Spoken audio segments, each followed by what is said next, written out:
Okay, let's go to 1 Peter chapter 3, verse 8. Say, finally, all of you have unity of mind, sympathy, brotherly love, a tender heart, a humble mind. That's called sensitivity, right? Sensitivity in the spirit. What is it called? What is it called? In the spirit.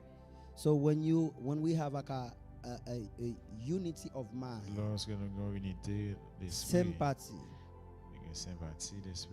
brotherly love, a tender heart, a humble mind. Everybody say humble minds. So as we pain together, we need to remain in one page. We need to talk the same thing. That's why you have to command your mind to be humble. Command your mind to listen to the voice of God.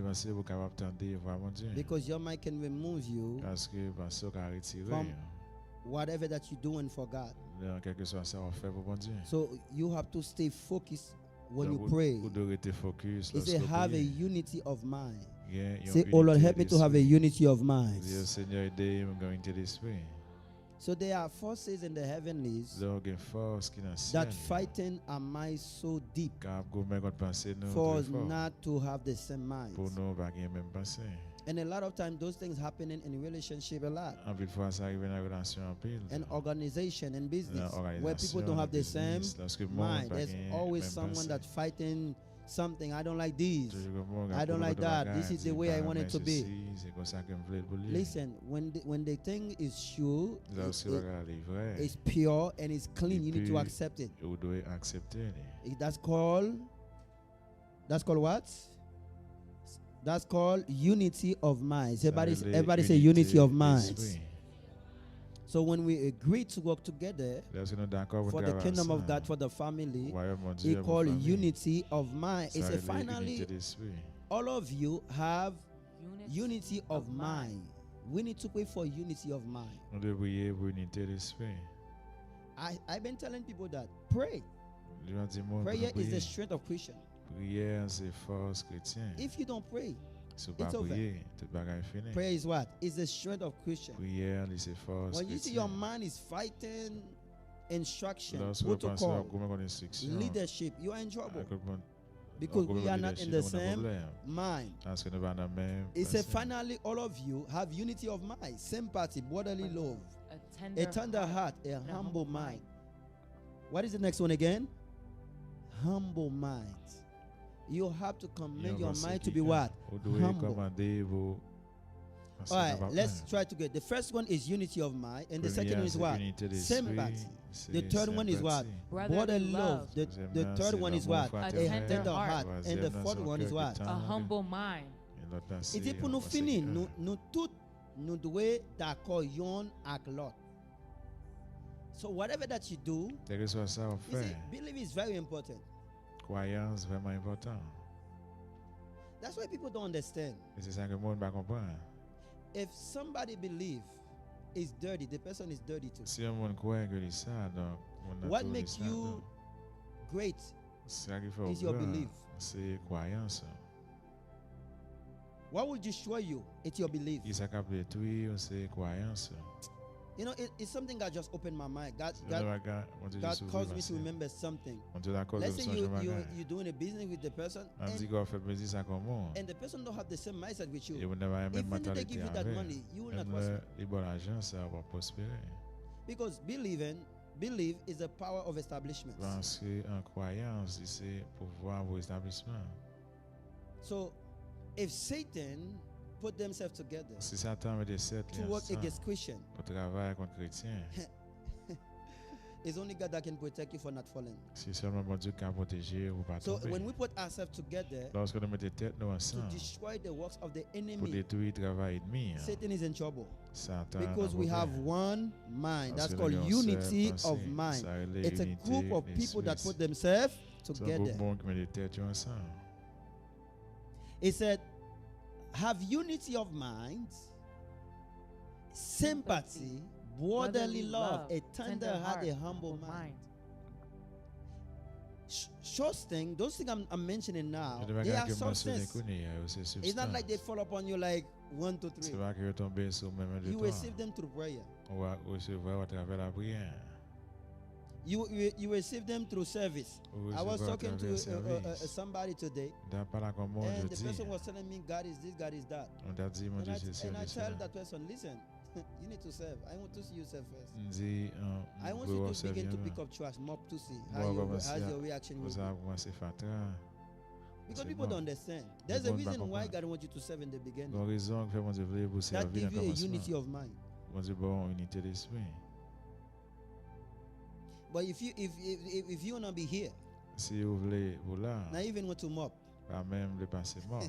your man is big already, so you'll be double. Unity for you to receive that grace, that substance, it starts in the beginning of ministry. I say it starts in the beginning of ministry. Even in family, those things start what? We suffer together. And we agree one day God will change our story. But my brother, you good, right? Okay. Praise God. That's when you just strike me with this thing. You are walling, my brother. This guy. You have time. If we suffer together with one mind, we will make it together. The reason you see people are not prosper is because of the mindset. Everybody have different mindset. Yes, we can do business, but our mindset is totally different. Okay, let's say you don't like somebody's attitude. You can do business with that person because it's come from the mind. You don't like somebody's atmosphere. Don't even waste your time to have business with such person like that. You don't like the person, just rebuke the person. You know what? I can't be with you. You can be my boyfriend, you can be my girlfriend. I don't want you. Because your mind is not going to work. That's why you see a lot of people that marry. They marry in the natural, but they're not marrying in the spirit.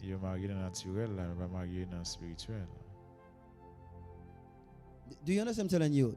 They marry, but there's no unity among them. Let me tell you. The husband misbehave anyhow. The wife misbehave anyhow. Both of them become two cows in the house. Two cows. They're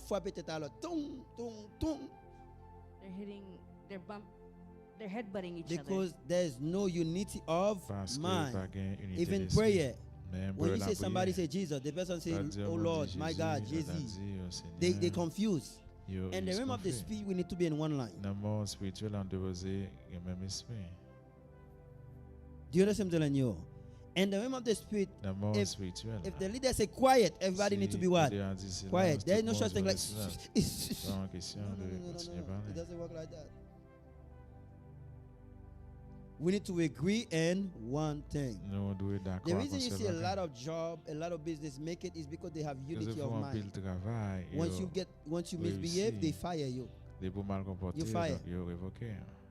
They're not gonna even have mercy upon you. You fire. Because they don't want you to destroy the organization. It's the same way in ministry. If you want to prosper in many ways, in many areas, you need to have what? Unity of mind, sympathy, brotherly love, a tender heart, a humble mind. All those things you receive them.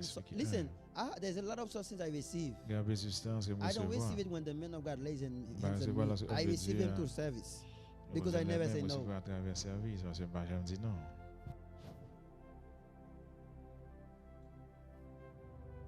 And those substances, they take time to develop in you. You might think you don't have them. Little by little, they begin to build. Because it's not easy at all to agree with somebody.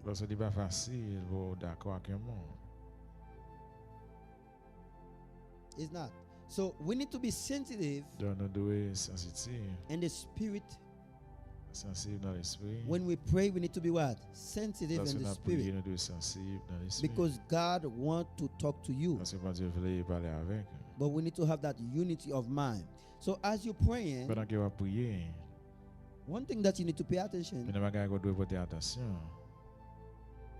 Where is your mind go now? Was you praying? While you're praying, where's your mind go? Where your mind went? Some of you are praying, but you are thinking about something else. Do you guys what I'm telling you? That means your mouth is praying, but your mind is in Georgia. Your mind is in Canada. Your mind is in the fridge. Your mind is about your enemy. It's thinking about your enemy. Your mind is thinking about this. Your mind is thinking about that. While you're doing warfare, you are shaking your head. But your mind is in Port-au-Prince. This is something that you need to rebuke. We need to be what? In one mind. You will know when you have a rebel mind. Anytime you pray, your mind is everywhere. It's not good. That will stop you from receiving messages from the Lord.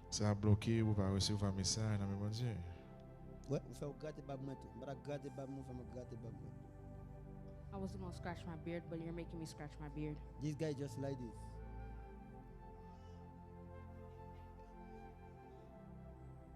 You need to very be careful while you're praying. While you're praying, what is in your mind too also? What is in your mind? What do you have in mind? What are you thinking while you're praying? Do you feel like your mind is clear? Or do you feel like your mind is thinking about somebody else? About something else? All those things can stop you from receiving.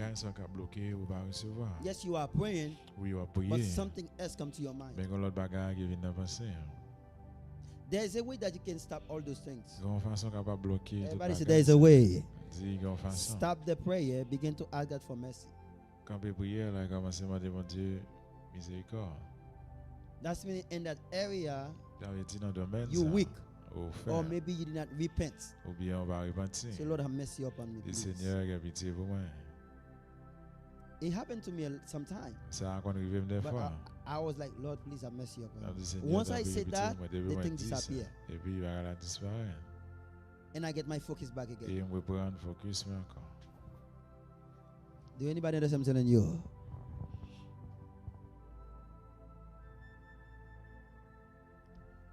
It said, have unity of mind. Have what? Unity of mind. Now the definition of unity of mind is togetherness. Fellowship together. Love together. Stick together. Now when they're talking about brotherly love, that's a covenant. That's a covenant of love. We love each other. We pray together. A tender heart. A humble mind. A humble spirit.